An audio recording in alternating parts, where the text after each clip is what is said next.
I never thought ducks would do that. Let's start from the beginning in my garden. And my mystery plant that I thought was a potato, it's not a potato. I ended up ripping it out after, looking through at different potato plants I had growing and realized this was not a potato and it needed to go. So that went, and over here I have, it looks like an empty pot, but it's actually where I have my Dioscorea alata. They're mini sets and they're underneath the soil. I'm trying to show you here that I do have one that's kind of coming up, and I have to end up just moving these posts out of the way. I kind of put them in as a deterrent, and also a reminder to myself which one had the Dioscorea alata, so I didn't plant on top of it. But right there is one of the vines going up. I really haven't had much growth. I'm hoping they're going down in the pot and growing and getting larger. Over here I have cucumbers. They just sprouted from just some little kitty things that I had bought. It was more of an experiment. They looked like little popsicles, and inside are lollipops. And inside they had the seeds for the cucumbers. I thought those were really cute. And right there I thought I saw some really gross slime, but it ended up just being nothing, like something decaying, and I took it out. Anyway, these are my cucumbers. After this last rain that we just had, I have far fewer, but they did really well for something that was just a little experiment as far as them coming up. I was really impressed. Right here is what's left over of, I believe, a sweet potato plant that my son removed out of my garden. So I cut off the vines and I'm sprouting them, and they already have sprouts on them. And right here is my cassava. I got these cuttings from a local Florida grower. And he sent me, I think, 11. I paid for 10, so that was nice that he sent me an extra cutting. They're already starting to sprout, and you have to plant them in there sprout side up. Over here, I have, I think they're yard-long beans. Some people also call them noodle beans, but I'm not sure exactly which, these are. I just had a packet. I had planted them, and then the packet got wet, and I cannot find the packet. I don't know if I threw it out. Over here, we just had a little lizard friend that was visiting the garden. But I've actually come to show you more than just my flowers. Here you see rain lilies in the pink and the daylilies, which are about 10 years old, that I need to separate into smaller plants. I used to do that for my dad, and that's where these plants came from. And the daylilies, the rain lilies were free gifts off of FreeCycle, which is really great. I really enjoyed getting those for free. I mean, who doesn't like free plants? Over here is our fire spike. We've cut this thing down multiple times and it comes back. Now over here is a little sneak peek, but that's my garden laying bare because we're getting ready to put in summer crops, or I'm getting ready to put in summer crops.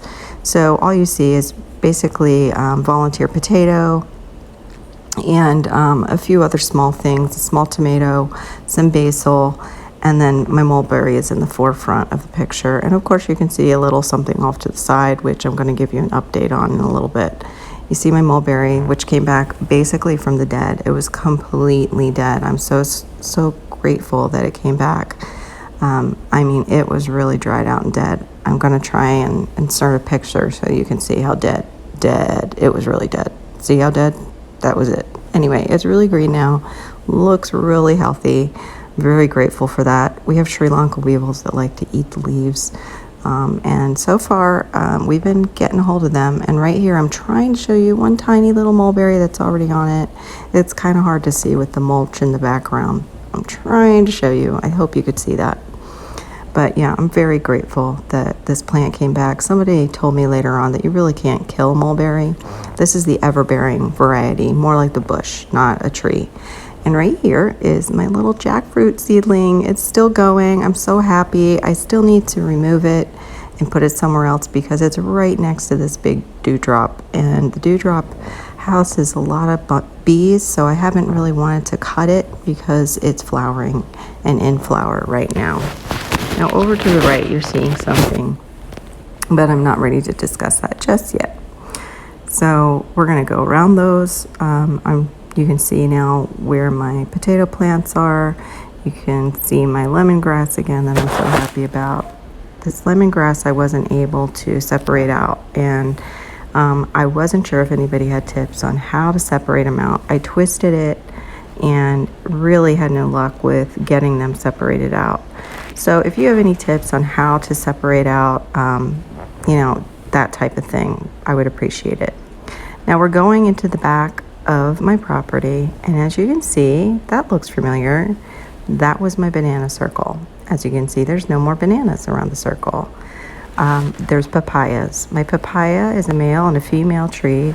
The male is in the forefront and the female is in the background. And my compost pit is full. I've started to cover over it with soil. That worked. That was great to do it that way. I loved it. And the male tree flowers smell fantastic. I can smell them in the breeze while I'm filming this. However, the compost pit was bringing in a bunch of ducks, and the ducks were knocking over my banana trees, I thought. And the banana trees were quite small, and as you can see, there wasn't room enough for them to grow up, but then once the papayas got big, I guess it was just good that I moved them. So I moved them close to the house where they can get more water. I can fertilize them a little bit easier, and I'm so grateful they're left because those ducks were not knocking them over. Those ducks were actually eating the roots from the banana pups, and they were falling over into my banana pit. And one of the things in the compost pit I found was a baby banana pup. They had killed it while I was away taking care of some things out of town.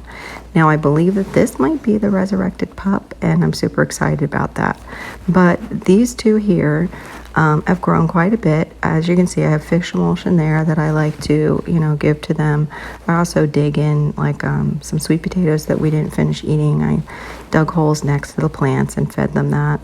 And I do some 444 organic fertilizer around them before it rains. So as you can see, that's the update. Right now we're getting ready just to start our summer, like I said.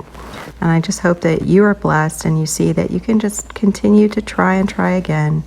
Enjoy this view of my daylily, my plumera, and I hope you all stay blessed and maybe come check out Zone 10 when things are a little bit better in our country.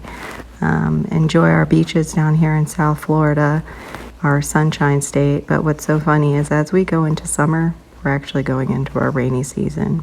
Please enjoy my plumera.